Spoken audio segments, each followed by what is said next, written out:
Hello everyone, welcome to back MC Study CSS platform. I hope you are doing well.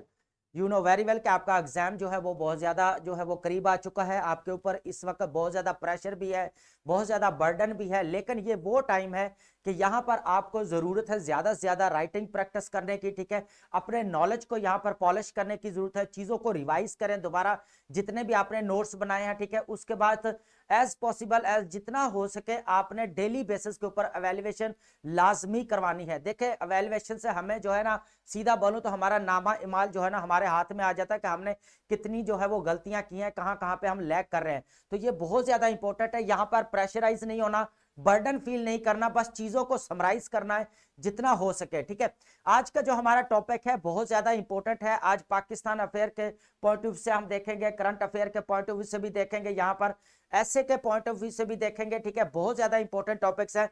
सबसे पहले अगर हम यहाँ पर डिस्कस करने वाले थे शेख हसीना जो वाजिद को जो अभी डेथ सेंटेंस सुनाई गई है। ठीक है, यहाँ पर जो है इस केस को भी डिस्कस करेंगे और इसकी रीजंस रही हैं, जो political turmoil, authoritarian rule, dynastic politics in Bangladesh, यहाँ पर इस चीज को हम डिस्कस करने वाले हैं और पाकिस्तान के केस में हम इसको थोड़ा कंपेयर भी करेंगे। उसके बाद अगर हम यहाँ पर बात करें, सेकंड बहुत इंपॉर्टेंट है, गिलगित बल्तिस्तान की बात की गई। यहाँ पर जो रेयर अर्थ मिनरल से भरा पड़ा है, वहां पर जो ग्लेशियर्स है और जो ग्रेनाइट है, उनके नीचे जो तह जो है रेयर अर्थ मिनरल्स की बहुत ज्यादा है, लेकिन वहां पर कोई इन्वेस्टर्स नहीं आ रहे। यहां पर हम जीबी के दो कह लें कि गवर्नेंस ऑर्डर को डिस्कस करने वाले, बहुत इंपॉर्टेंट है। 2018 और 2019 दो जो है हम गवर्नेंस ऑर्डर यहां पर डिस्कस करेंगे, बहुत इंपॉर्टेंट है। उसके बाद थर्ड वन ये है कि फूड शॉर्टेज एकदम से फिर जो है बढ़ गया और जो वर्ल्ड फूड प्रोग्राम ने यहाँ पर वार्न किया है कि यहाँ पर दुनिया के अंदर अक्यूट हंगर का जो है यहाँ पर सामना करना पड़ सकता है। ऑलमोस्ट अबव 300 से भी ज्यादा मिलियन लोगों को यहाँ पर फेस करना पड़ेगा यहाँ पर अक्यूट हंगर। तो यहाँ इस चीज को भी हम डिस्कस करने वाले, जो सिर्फ नेचुरल डिजास्टर्स की वजह से ये हो रहा है। आपका चाड है, सोमालिया है, नाइजीरिया है, अफ्रीकन कंट्री जितने भी अभी फूड क्राइसिस का शिकार है, तो हम इस चीज को भी डिस्कस करने वाले। सेंटेंस सुनाई गई है, बेसिकली देखा जाए तो वो अगर पूरी हिस्ट्री उठाकर देखें तो वो शेख मुजीबुर रहमान की जो है बेटी हैं। और जब 15 अगस्त 1975 को जब शेख मुजीबुर रहमान को यहाँ पर असैसिनेट किया गया, तो उस वक्त वो बेसिकली जो है अपने देश के अंदर नहीं थी बल्कि बाहर थी। तो वहां पर फिर जो है वो काफी सालों बाद आई अवामी लीग की, यहाँ पर आके वो फिर जो हेड बनी। फिर 1996 के अंदर उनको जो है यहाँ प्राइम मिनिस्टर वो बनी और 2001 तक वो प्राइम मिनिस्टर जो है बनी रही। ठीक है, उसके बाद फिर उनको 10 साल यहाँ पर वेट करना पड़ा। फिर जो है वो कंसेक्टिवली कह लें कि 15 साल तक उन्होंने रूल किया है। और भी 2024 के अंदर जो इलेक्शन हुए, उस रिगिंग के इलेक्शन जो रिगिंग हुई है इलेक्शंस के दौरान, वो सबसे ज्यादा जो है उनके जो गवर्नमेंट को जो है वो गिराने में जो है हेल्प आउट की। तो यहाँ पर अगर देखा जाए तो जितने भी जेंसी रिवोल्ट आया बांग्लादेश के अंदर, यहाँ तक कि श्रीलंका के अंदर भी आया, नेपाल के अंदर भी आया, जितना भी अथॉरिटेरियन रूल था उसको गिरा दिया। तो यहाँ पर देखा जाए अथॉरिटेरियन रूल बहुत ज्यादा था, डायनेस्टिक पॉलिटिक्स थी। ठीक है, उसके बाद पॉलिटिकल टर्माइल यहाँ पर बहुत ज्यादा था। तो यहाँ पर शेख हसीना वाजिद ने अपने सेल्फ इंटरेस्ट के लिए अगर देखा जाए अथॉरिटेरियन रूल को बचाने के लिए अपने रूल को, तो यहाँ पर बहुत सारे इनोसेंट लोगों को यहाँ पर जो है वो गायब भी करवाया गया, उनको अगवा भी करवाया गया, बहुत सारे लोगों को जो है वो मरवा भी दिया गया। ठीक है, तो बहुत ज्यादा इंपॉर्टेंट है यहाँ पर। अब यहाँ पर देखते हैं जी, थोड़ा ओवरव्यू हो गया, अब इसका मैं थोड़ा सा यहाँ पर जो है यहाँ पर हम डिटेल देखेंगे इसकी। ठीक है, the falls of Sheikh Hasina when iron fisted rule crumbles before people power. अब यहाँ पर देखा जाए तो उन्होंने बेसिकली 15 साल तक जो अथॉरिटेरियन कंट्रोल किया पूरे बांग्लादेश के ऊपर। ठीक है, तो यहाँ पर अगर देखा जाए तो जब तक वो रही है उसके इंडिया के साथ जो है वो बहुत ज्यादा ताल्लुकात अच्छे रहे। Bangladesh once all power for leaders eliminated opposition with brute force, created personality cult and established a virtual one party state, thousand despaired political rivals executed through dubious trials and election rigged। यहाँ पर अगर देखा जाए तो इन्होंने बहुत सारे लोगों को यहाँ पर जो है वो सजाएं भी दी, लोगों को यहाँ पर जो है उनको डिसअपेयर करवा दिया गया। तो इसने अपने अथॉरिटेरियन कंट्रोल जो है इसने पूरा इसके हाथ में था, तो इसने जो चाहा वो ही इसने किया क्योंकि ये बचाना चाहिए। लेकिन एक यहाँ पर इनकी मैं पॉजिटिव चीज ये कहूंगा कि बांग्लादेश जो इकोनॉमी में बहुत ज्यादा नीचे था, जब यह शेख हसीना वाजद आए तो इकोनॉमी एकदम से स्टेबलाइज होगी, वहां पर पाकिस्तान से भी अच्छी इकोनॉमी हुई, ये चीज वाकई हुई। तो इस चीज का उसने फायदा उठाते हुए फिर कंट्रोल जो है उसने पूरा अपना रखा। तो ये सारी चीजें जो उसने ब्रूट फोर्स भी यहाँ पर यूज की, लोगों को जो है यार जो है वो कह ले के मिसिंग भी करवाया गया, ठीक है। तो ये बहुत सारे उन्होंने यहाँ पर जुल्म भी किए। अगर यहाँ पर प्राइस ऑफ डिसेंट की बात की जाए तो यहाँ पर 1400 जो पीपल जो है किल्ड हुए, यहाँ पर मार दिए गए। 2024 के प्रोटेस्ट जो हुआ था उसके अंदर 1400 लोगों को यहाँ पर जो है वो मार दिया गया था, ठीक है। और यहाँ पर यूएन एविडेंस के मुताबिक, किसके एविडेंस के मुताबिक? यूएनओ का एविडेंस। यूएनओ ने यहाँ पर जो है एविडेंस दिया कि 1400 लोगों को यहाँ पर जो है मार दिया गया। And official policy to attack and violently repress demonstrator drone, यहाँ पर कौन कौन सी चीजें यूज की? ड्रोन्स को यूज किया गया, हेलीकॉप्टर्स को, लीथल वेपन्स को जो है यहाँ पर यूज किया गया सिटीजन्स के अगेंस्ट। यहाँ पर जितना भी रिवोल्ट था बेसिकली कौन लेकर आने वाले थे? वो आपके जेंजी रिवोल्ट था यहाँ पर, ठीक है।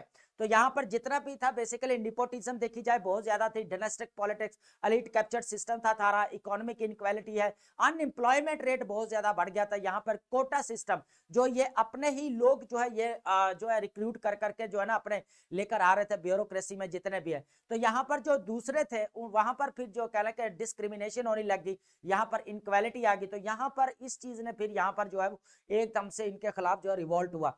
अगर यहाँ पर देखा जाए ह्यूमन राइट्स ने, यहाँ पर जो यूएन ह्यूमन राइट्स ने ये बात की है कि नो डाउट के शेख हसीना वाजद को जो है बहुत सारे उसने क्राइम्स अगेंस्ट ह्यूमैनिटी भी किया है, ठीक है। यहाँ पर देखा जाए लिथन वेपन्स को भी यूज किया उसने, बहुत सारा इंसानी जानों को जो है यहाँ पर जो है वो नुकसान पहुंचाया, ठीक है। अगर देखा जाए यहाँ पर तो ह्यूमन राइट्स जो है उसने जो है यहाँ पर थोड़ा कंडेम भी किया है, और वो कहता है कि हम जो है यहाँ पर शेख हसीना को जो डेथ सेंटेंस सुनाया गया है उसके फेवर हम नहीं जो है यहाँ पर करते, उसकी फेवर जो है हम नहीं करते कि उनको जो है वो डेथ सेंटेंस यहाँ पर नहीं सुनाना चाहिए था। एक चीज ये सामने आई। लेकिन यहाँ पर जो है यहाँ पर जो मोहम्मद यूनुस है, head of provisional government Mohammad Yunus, उन्होंने ये बात की है कि no one regardless of power is above the law. कोई भी जो है वो कानून से बालातार नहीं है, ठीक है। कोई भी जो है वो कानून से बालातार नहीं है। तो ये बड़ी उन्होंने जो है इनको इस बात को जितने भी यूएन या कमीशन ये बात कर रहे थे तो उनको इन्होंने जवाब दिया कि कोई भी जो है यहाँ पर जो है कह ले के लॉ से कोई भी जो है वो ऊपर नहीं है। तो यहाँ पर सबको पनिशमेंट्स मिलेंगी। तो यही हुआ है यहाँ पर, ठीक है। उसके बाद अब हम इसका थोड़ा सा नेक्स्ट देखते हैं, फिर इसको आगे डिटेल्स के साथ फिर डिस्कस करते हैं। यहाँ पर देखा जाए तो जुलाई 2024 के अंदर students demand and to job quota. अब जॉब कोटा के अंदर हुआ क्या था कि ये जितना भी था ना ये अपने ही एक कोटा सिस्टम रखा हुआ था। इन्होंने उनके क्या करते थे ब्यूरोक्रेसी में सारे लोग जो है ये अपने रिक्रूट करके लेकर आते। इसकी वजह से जो निपोटिज्म या फेवरेटिज्म वो बढ़ती जा रही है। ये अपना कह ले कि गवर्नेंस अथॉरिटेरियन जो रूल को प्रोटेक्ट करने के लिए इसने एक किस्म का नेटवर्क जो है वो कह ले के बिछाया गया इसके द्वारा, ठीक है। उसके बाद क्या हुआ, यहाँ पर शेख हसीना ने क्या किया, यहाँ पर August 2024 Sheikh Hasina flee Bangladesh after 15 years authoritarian rule. यहाँ पर अथॉरिटेरियन रूल करने के बाद यहाँ से फिर जो है वो शेख हसीना जो है यहाँ पर बाहर भाग गई, ठीक है। यहाँ पर अगस्त 2024 को यहाँ पर देखा जाए 2025 को क्या हुआ, death sentence pronounce justice for victims but geopolitical tension rise. यहाँ पर अगर देखा जाए तो जो एकदम से फिर जो है यहाँ पर जो है वो प्रोटेस्ट वगैरह की जो है वो बात की जा रही है। लेकिन यहाँ पर जो डेथ सेंटेंस सुनाई गई उसको क्रिटिसाइज भी किया जा रहा है, लेकिन वो यूएनओ का जो ह्यूमन राइट्स है वही कर रहे हैं। लेकिन अगर डोमेस्टिक लेवल पे देखा जाए तो इस चीज को जो है वो कह रहे हैं कि ये अच्छा होना चाहिए था, क्योंकि उसने बहुत सारा क्राइम किया था ह्यूमैनिटी के अगेंस्ट। तो इस वजह से जो है उनको ये सारा जो है वो फेस करना पड़ रहा है। यहाँ पर देखा जाए अगर मिरेकल, यहाँ पर एक चीज मैं बता दूं जो मैंने पहले भी बताई थी कि यहाँ पर कॉशनरी टेल अगर बात की जाए, from economic miracle to authoritarian nightmare, Sheikh Hasina transform Bangladesh into South Asia fastest growing economy. एक चीज तो यहाँ पर जो है वो बिल्कुल ठीक है कि शेख हसीना वाजद के आने से बांग्लादेश की इकोनॉमी स्टेबलाइज की गई, ठीक है। इकोनॉमिक ग्रोथ जो है यहाँ पर अगर देखा जाए एशिया के अंदर, यहाँ पे साउथ एशिया जितने भी कह लेगा ह्यूमन डेवलपमेंट में सबसे जो ज्यादा ऊपर रैंक आता था वो बांग्लादेश का आता था। तो यहाँ पर इन्होंने काफी जो है वो इकोनॉमी को यहाँ पर जो है वो बूस्टअप किया था। Then used prosperity to consolidate dictatorial control. इसी वजह से इन्होंने जो अपने डिक्टोरल जो है कंट्रोल को और बढ़ाया। Stack institutions with loyalists and crush all dissents. इस तरह जितने भी इसके मुखालिफ दुश्मन थे इतने सबको यहाँ पर जो है वो मात दे दी, गिरा दिया उनको, ठीक है। The lesson coercive state power can not withstand peoples power indefinitely. तो यहाँ पर जितनी भी जाबराना स्टेट हो जाए जितनी मर्जी, लेकिन जो लोगों के पास पावर है ना, पब्लिक पावर, उसके सामने जो जनता की जो पावर है या ताकत है उसके सामने नहीं ठहर सकती, ठीक है। लेकिन यहाँ पर बात यह भी है कि यहाँ पर अगर कंडीशन पाकिस्तान के अंदर भी देखा जाए तो डिक्टेटरशिप बहुत ज्यादा रही है, ठीक है। पाकिस्तान के अंदर भी अभी dynastic politics, elite captured system सारा, चाहे इकोनॉमी हो, चाहे इंडस्ट्रीज हो, चाहे आपका कह ले के पॉलिटिक्स हो, ठीक है। तो पूरा का पूरा जो है अभी वही सिनेरियो चल रहा है। यहाँ पे अनएम्प्लॉयमेंट बढ़ती जा रही है। अभी आपको पता है कि 65% जो है ये कह ले के यूथ है पाकिस्तान की, जो यंग लोग हैं। तो यहाँ पर अगर देखा जाए तो काफी चीजें वही हो रही हैं, निपोटिज्म है, फेवरेटिज्म, इस तरह के इनक्वालिटी जो है वो बहुत ज्यादा यहाँ पर नजर आती है, इकोनॉमिक इनक्वालिटी, ठीक है। जो जॉब्स है वो भी कोई जॉब अपॉर्चुनिटीज जो होनी चाहिए वो प्रॉपर नहीं मिल पा रही, ना इंडिपेंडेंस जो बिजनेस होता है लोकल बिजनेस करने के लिए जो वो भी नहीं है यंग लोगों के पास कि वो क्या करें। यहाँ पर जो है जो भी एजुकेशन हासिल करता है वो नौकरी के लिए करता है कि बस मैंने पढ़ना और अगर नौकरी ले ले, लेकिन आगे उसका अगर देखा जाए उसको खुद को फ्लरिश करने के लिए कुछ नजर आता ही नहीं, उसके पास कुछ ऑप्शन बचा ही नहीं है, वो क्या करेंगे। यहाँ तक कि जो लोकल इन्वेस्टर थे वो भी बाहर सारे जा रहे हैं।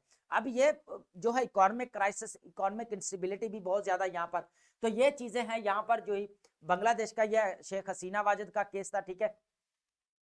अब हम यहाँ पर डिस्कस करते हैं जीबी रेयर अर्थ मिनरल्स की बात करते हैं। यहाँ पर ये बहुत ज्यादा इंपॉर्टेंट है। यहाँ पर हम दो मॉडल्स को डिस्कस करेंगे, गवर्नेंस जो ऑर्डर है 2018 और 2019 को यहाँ पर डिस्कस करने वाले हैं। सबसे पहले अगर देखा जाए तो पूरी दुनिया जो है रेयर अर्थ मिनरल्स के पीछे भाग रही है।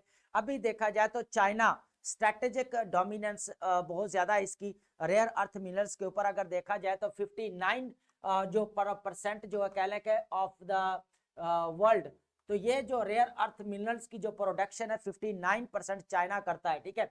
अगर देखा जाए तो ये मैं स्टेटमेंट हमेशा कहता हूं, उसकी स्टेटमेंट एक बड़ी है कि मिडिल ईस्ट के पास अगर ऑयल है तो हमारे पास रेयर अर्थ मिनरल्स है। तो रेयर अर्थ मिनरल्स जो बेसिकली 17 एलिमेंट बनते हैं, 17 मिनरल्स बनते हैं, मेटल्स बनते हैं जो यूज किए जाते हैं इंडस्ट्रीज में, टेक इंडस्ट्रीज में।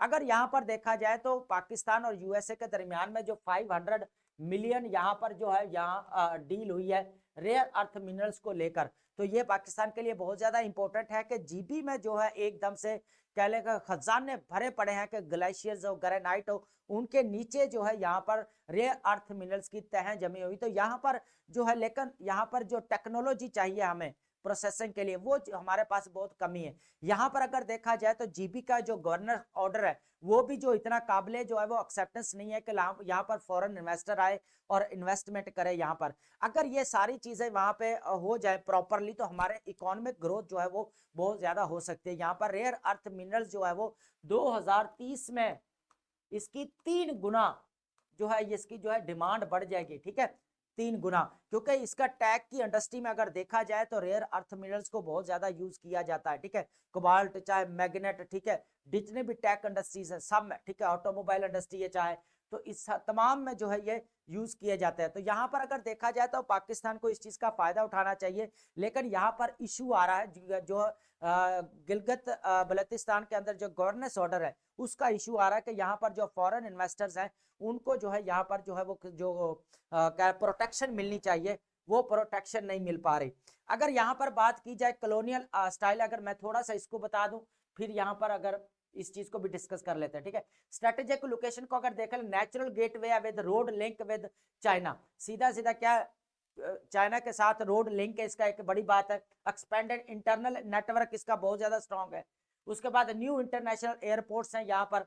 Energy and human capital, significant hydro power potential combined with growing pool of the educated and enterprising youth. यहाँ पर अगर देखा जाए तो यहाँ पर अनएम्प्लॉयमेंट भी है, लोग बेरोजगार भी हैं, तो यहाँ पर देखा जाए अगर यहाँ पर जो रेयर अर्थ मिनरल्स के ऊपर अगर काम किया जाए तो यहाँ पर जॉब भी क्रिएट हो सकती है और यहाँ पर बहुत सारा रेवेन्यू भी जो है वो जनरेट किया जा सकता है। Economic transformation and opportunity, regional level का हब है एक किस्म का, यहाँ पर कह लें कि इतने बड़े बड़े कह लें कि यहाँ पर कह लें कि तह जमी हुई है रेयर अर्थ मिनरल्स की कि यहाँ पर अगर एक्सट्रैक्ट किया जाए तो पाकिस्तान की जो है यहाँ पर इकोनॉमिक ग्रोथ यहाँ पर पॉसिबिलिटीज है और कोई भी नहीं इस चीज को रोक सकता यहाँ पर अगर देखा जाए। लेकिन कुछ हिंड्रेंस क्या पे आ रही है, कॉलोनियल स्टाइल गवर्नेंस आ रहा है यहाँ पर 2000 गवर्नेंस जो ऑर्डर है 2018। अब यहाँ पर मैं इसका थोड़ा बता दूं कि ये टोटल जो 2018 जो गवर्नेंस ऑर्डर है जीबी का, ये सारा एग्जेक्टिव कंट्रोल के पास है पाकिस्तान एग्जेक्टिव। हालांकि यहाँ पर जीबी को कोई कह प्रोविंशियल स्टेटस नहीं दिया गया। क्या नहीं दिया गया? प्रोविंशियल स्टेटस नहीं दिया गया। सारी पावर जो वेस्ट होती है कहाँ पे होती है? बेसिकली एग्जेक्टिव कंट्रोल के पास। यहाँ पर प्राइम मिनिस्टर के पास यहाँ ये भी पावर होती है कि जो जीबी के अंदर जो काउंसिल है उसको जो चेयर करता है वो आपका प्राइम मिनिस्टर करता है। यहाँ पर अगर जुडिशरी जितने भी है वहां पर जजेस को रिमूव करना है, उनको रखना है, ये भी प्राइम मिनिस्टर करेंगे, ठीक है। उसके बाद जितना भी कह लें कि फुली एग्जेक्टिव कंट्रोल है इसका। उसके बाद अगर देखा जाए असेंबली को जो है यहाँ पर ओवरराइड कर सकता है, ठीक है, एब्रोगेट कर सकता है, प्राइम मिनिस्टर के पास इतनी पावर है। उसके बाद कोई भी अमेंड द ऑर्डर, कोई भी जो है यहाँ पर ऑर्डर के में अंदर तरमीम कर सकता है, ठीक है। इसके ये वो चीज है जिसकी वजह से इन्वेस्टर्स को प्रोटेक्शन नहीं मिल रही है ना। जो इन्वेस्टर्स आना चाह रहे हैं ना एफडीआई वाले, उनको जो प्रोटेक्शन नहीं मिले, वो कह रहे हैं कि आपके ना तो इंडिपेंडेंट जुडिशरी है, ना आपके पास कोई जो है वो एक प्रॉपर पॉलिटिकल स्ट्रक्चर है कि हम उसके अकॉर्डिंग आपके साथ अग्रीमेंट करें और यहाँ पर काम करें। तो ये एक प्रॉपर चीज है, क्योंकि यहाँ पर अगर हो सकता है प्राइम मिनिस्टर या कोई भी ऑर्डर कभी अमेंड करना पड़ जाए तो यहाँ पर फिर जो उनके एग्रीमेंट है वो तो सारे जो है वो खत्म हो जाए। तो ये चीज है। आर्टिकल जो 60 है ना, आर्टिकल 60 जो है वो पावर देता है प्राइम मिनिस्टर को यहाँ पर कि वो जो है आर्टिकल 60 जो है कॉन्स्टिट्यूशन ऑफ पाकिस्तान, वो इंपावर देता है पूरे कह लें कि पूरे पूरे तौर पर जो प्राइम मिनिस्टर को वहां पर यहाँ पर इंडस्ट्री कंट्रोल से यहाँ पर मिनरल्स है, वो जो जितने भी इन्वेस्टमेंट पॉलिसीज के ऊपर डिसीजन मेकिंग करता है, और वो सारे किसके हाथ में है? सारा प्राइम मिनिस्टर ऑफ पाकिस्तान के हाथ में, ठीक है। तो एक चीज तो यहाँ पे है। उसके बाद अगर लोकल कोर्ट है ना, अगर कोई लोकल कोर्ट जितनी भी है जुडिशरी, वो इस ऑर्डर को जो है वो चैलेंज नहीं कर सकती। एक चीज ये है। तो यहाँ पर अगर देखा जाए तो इन्वेस्टर्स क्यों आएगा? इन्वेस्टर्स को यहाँ पर जो प्रोटेक्शन चाहिए है ना, कोई भी इन्वेस्टर आता है उनको लीगल फ्रेमवर्क चाहिए यहाँ पर, है ना। तो वो लीगल फ्रेमवर्क यहाँ पर नजर नहीं आता क्योंकि जुडिशरी इंडिपेंडेंस नहीं है। जुडिशरी यहाँ पर जो गवर्नेंस सिस्टम है उसका सारा स्ट्रक्चर है वो सारा एग्जेक्टिव के पास कंट्रोल है इसका सारा। अब ये अपनी चाहे जब भी चाहे अमेंड कर देते तो उधर से जो इन्वेस्टर्स आते हैं उनके तो सारे एग्रीमेंट्स या जो उनके पास ट्रूस हुए हैं प्रोजेक्ट्स ऊपर साइन है वो तो सारे खत्म हो जाएंगे।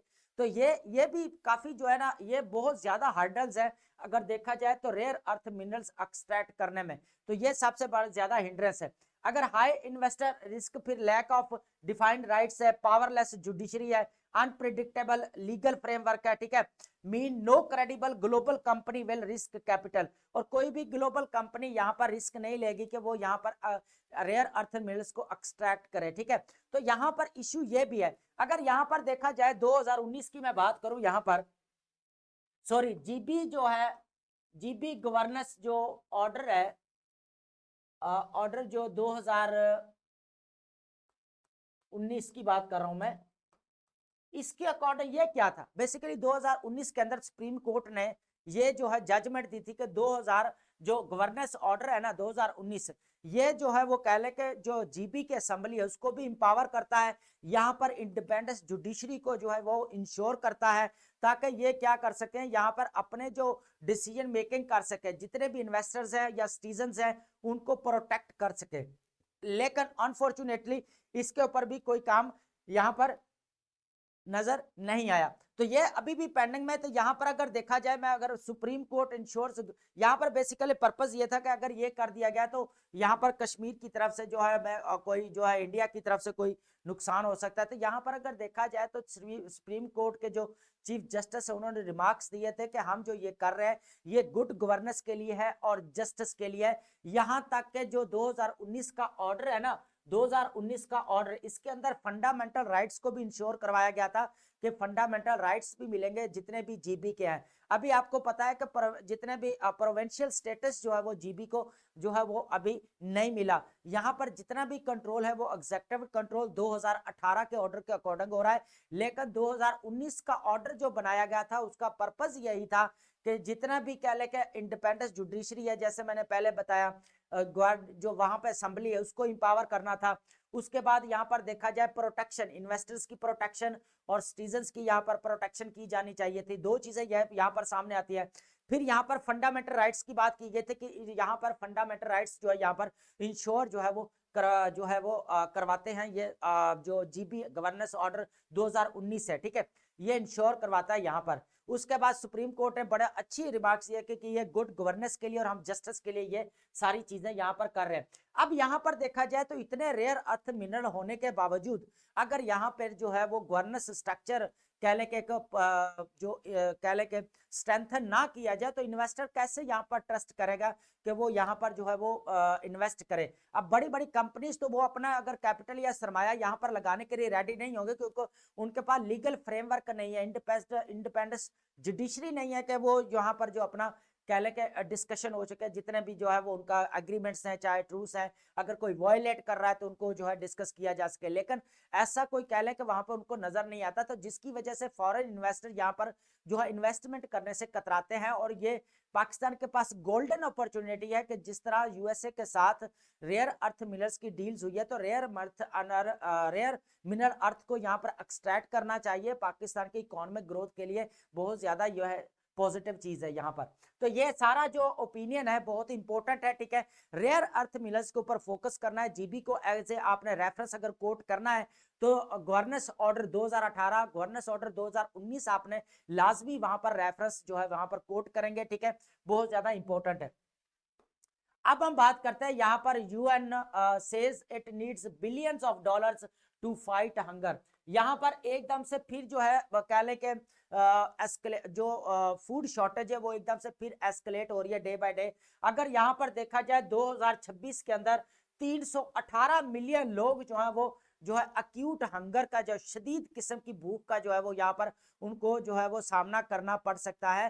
तो यहाँ पर अगर देखा जाए मोर देन डबल जो 2019 से भी जो है अभी डबल हो चुका है, 318 मिलियन लोगों को जो है वो यहाँ पर फूड शॉर्टेज का जो है सामना करना पड़ेगा 2026 के अंदर। तो ये एक बड़ी चीज है। उसकी वजह क्या है? सबसे बड़ी अगर देखा जाए एक्सट्रीम वेदर, इकोनॉमिक इंस्टेबिलिटी, अगर देखा जाए तो नेचुरल डिजास्टर्स बहुत ज्यादा है। यहाँ पर अगर मैं अफ्रीका की बात करूं, चाड, सोमालिया, नाइजेरिया, ऐसे कंट्रीज है जहां पे बहुत ज्यादा फूड शॉर्टेज है। और यहाँ पर जो है फूड प्रोग्राम जो है यहाँ पर वर्ल्ड फूड प्रोग्राम जो ऑर्गेनाइजेशन है यूएनओ को, वहां पूरी कोशिश करते हैं कि यहाँ पर जो हम फंड्स दें इनको सपोर्ट करें यहाँ पर, ठीक है। यहाँ पर अगर देखा जाए क्रिटिकल फंडिंग की अगर बात की जाए तो वर्ल्ड फूड प्रोग्राम का पर्पस है यहाँ पर कि 110 million of the most vulnerable है यहाँ पर, रिक्वायरिंग 13 बिलियन डॉलर की यहाँ पर जरूरत है। कितने? 13 बिलियन डॉलर की जरूरत है यहाँ पर इस चीज को जो है वो खत्म करने के लिए, ठीक है। Current forecast indicated they may only receive close to half that amount. यहाँ तक कि अभी जो देखा जाए तो सबसे ज्यादा जो कह ले के फंड देने वाला था वो सबसे ज्यादा जो है अमेरिका था, लेकिन यहाँ पर देखा जाए तो यूएसए ने बहुत सारे यहाँ पर कटौतियां की हैं, जो फंड्स प्रॉपर मिलने चाहिए थे वो नहीं मिले। यहाँ पर अगर यूरोपीय यूनियन जितने भी कंट्रीज हैं उनके बहुत सारे जो है वो कह लें कि यहाँ पर उन्होंने भी फंड्स जो करने थे, लेकिन उन्होंने भी यहाँ पर इतने जो रिक्वायरमेंट है उतने फंड्स नहीं किए। जो भी 13 बिलियन डॉलर की जो अभी रिक्वायरमेंट है वो अभी फुलफिल नहीं की गई। यहाँ पर मेजर डोनर की अगर बात की जाए यहाँ पर तो सबसे पहले आपका यूएसए आता है, फिर सम यूरोपियन नेशंस आते हैं, सिग्निफिकेंटली कट ह्यूमैनिटेरियन एड्स। और यहाँ पर इन्होंने क्या किया, जितने भी ह्यूमैनिटेरियन एड्स थी उनको कट किया यहाँ पर यूएसए ने और यहाँ पर यूरोपीय यूनियन ने। तो यही एक वो लोग थे जो फंड्स देते थे, लेकिन आज जो है वो यहाँ पर चैरिटी तक नहीं की जा रही। बहुत कम अमाउंट है उनके पास कि वो जो है जितना भी फूड शॉर्टेज है या जितना भी ह्यूमैनिटेरियन क्राइसिस है उनके साथ जो है निपटा नहीं जा सकता। तो इतने लो बजट्स हैं अभी उनके पास। तो ये एक चीज है यहाँ पर। फेमाइन यहाँ पर डिक्लेयर्ड इन गजा के अंदर parts of Sudan of this highlights the dire consequences of slow fragmented and under funded global response. यहाँ पर अगर देखा 41 million 41 million people with emergency level hunger, अभी 41 मिलियन जो है वो इमरजेंसी लेवल हंगर में आते हैं, यहाँ पर भूख के में आते हैं, इतने जान के उनको भूख का जो है वो सामना करना पड़ रहा है। यहाँ पर अगर देखा जाए तो गजा के अंदर जो इजराइल और कहने के पैलेस्टाइन की वॉर लगी रही है, तो इसके अंदर जो है वो इजराइल ने यहाँ पर बहुत सारे बैन्स लगा दिए थे, एड्स या फंड्स जो फॉरेन से कोई भी यहाँ पर नहीं आएगी, तो यहाँ पर हेल्थ क्राइसिस, फूड शॉर्टेज बहुत ज्यादा यहाँ पर बढ़ गया था। यहाँ पर अगर देखा जाए तो ये इतना अगर देखा जाए इतना लॉस हो रहा है नेचुरल डिजास्टर्स की वजह से। अभी कोप 30 भी हो रही है, तो इसके अंदर डिस्कशंस की जानी चाहिए, जो लॉस एंड डैमेजेस फंड्स है वो लाजमी इंट्रोड्यूस करवाने चाहिए, ताकि जितने भी डेवलप्ड कंट्रीज है उनको हेल्प आउट किया जा सके। तो ये था हमारे पास जी आर्टिकल। अब हम बात करते हैं हमारे बहुत ही इंपॉर्टेंट वर्ड्स हैं आज इंग्लिश वोकैबुलरी के, ठीक है। रिगर्जिटेटेड का मतलब होता है brought back up and repeated without thought, सोचे उल्टा व बगैर सोचे समझे दोहराना। एंड आयरन फिस्ट का मतलब होता है स्ट्रिक्ट को बोला जाता है हार्श कंट्रोल को बोला जाता है, जाबराना कंट्रोल को। वेंट का मतलब होता है यहाँ पर लॉन्ग स्टैंडिंग रिवेंज फ्यॉड, यहाँ पर अगर देखा जाए इंतकामी झगड़ा, पुरानी दुश्मनी को बोला जाता है। पेडोफिल का मतलब होता है adult sexually attracted to children, यहाँ पर जो बच्चों की तरफ जिनसी जो रखते हैं। उसके बाद सैलेशियस का मतलब सेक्सुअली एक्सप्लिसिट या इनडिसेंट का मतलब होता है फाहिश या बेहयाई पर उतरा, उसको बोला जाता है। स्टेंट का मतलब होता है a fix period of work और एक्टिविटी, यहाँ पर मुकर्रर मुद्दत या काम की मुद्दत को बोला जाता है। स्क्वांडर का मतलब होता है वेस्ट रेकलेसली, यहाँ पर जाया कर देना, फजूल खर्ची करना। फेसिशियस का मतलब होता है यहाँ पर जॉकिंग इन अप्रोप्रिएटली, ठीक है, मजाक में मजाक करना लेकिन गैर मुनासिब सा मजाक करना, फेसिशियस। ब्लैथर का मतलब होता है यहाँ पर टॉक नॉनसेंस, ठीक है, बिल्कुल बेकार बकवास करना, ठीक है, उसको बोला जाता है। डूबियस को बोला जाता है डाउटफुल, सस्पिशियस मशकूक को बोला जाता है, ठीक है। यहाँ पर अगर देखा जाए तो स्टीप्ड का मतलब होता है यहाँ पर डीपली इमर्स्ड इन, गहराई में डूबा हुआ ना, लथपथ। परपिट्रेटर का मतलब होता है person who commits a crime, ठीक है, यहाँ पर जुर्म करने वाला या मुजरम को बोला जाता है। स्प्लाइसिंग का मतलब होता है यहाँ पर ज्वाइनिंग टुगेदर स्पेशली फिल्म और रोप जोड़ना या मिलाने को बोला जाता है। सिमरिंग का मतलब होता है बिल्डिंग अप स्लोली, ठीक है, होले होले उभरना, ठीक है। उसके बाद फिजिटिव का मतलब होता है समवन रनिंग फ्रॉम लॉ, ठीक है, मफरूर हो जाना, भागा हुआ शख्स जिसको बोला जाता है, ठीक है। परनीशियस का मतलब होता है हाईली हार्मफुल, डिस्ट्रक्टिव, तबाहकुन या इंतहाई नुकसानदेह को बोला जाता है। रेपरेशन का मतलब होता है कंपनसेशन फॉर लॉस डैमेज, अजाला करना, मुआवजा देना, ठीक है। आप फेवल का आपको ऑलरेडी पता है सडन मेजर चेंज और डिसरप्शन, ठीक है, हंगामा के बड़े पैमाने पर जो तबाही होना। या इंडिग्नेशन का मतलब होता है यहाँ पर एंगर एट अनफेयर ट्रीटमेंट, ठीक है, नाराज या नाइंसाफी के। उसके बाद ओपेक का मतलब होता है यहाँ पर नॉट ट्रांसपेरेंट, बिल्कुल अनक्लियर को बोला जाता है। वेग को बोला जाता है, एम्बिगुअस को बोला जाता है, ठीक है। हेथेटो का मतलब होता है यहाँ पर अंटल नाउ, प्रीवियसली, ठीक है, अंटल नाउ या प्रीवियसली बोला जाता है अब तक या इससे पहले। सबोटेशन का मतलब होता है यहाँ पर डेलिबरेटली डैमेज समथिंग, ठीक है, जानबूझकर जो है वो तबाह कर देना। अडास्टी का मतलब होता है बोल्डनेस, डेयरिंग को बोला जाता है, ठीक है। डिस्क्रिशन जो है बहुत इंपॉर्टेंट वर्ड है, ठीक है, ये नाउन भी है। केयरफुल जजमेंट और एबिलिटी टू डिसाइड वाइजली, समझदारी दिखाना, ठीक है, इसको बोला जाता है। तो बहुत इंपॉर्टेंट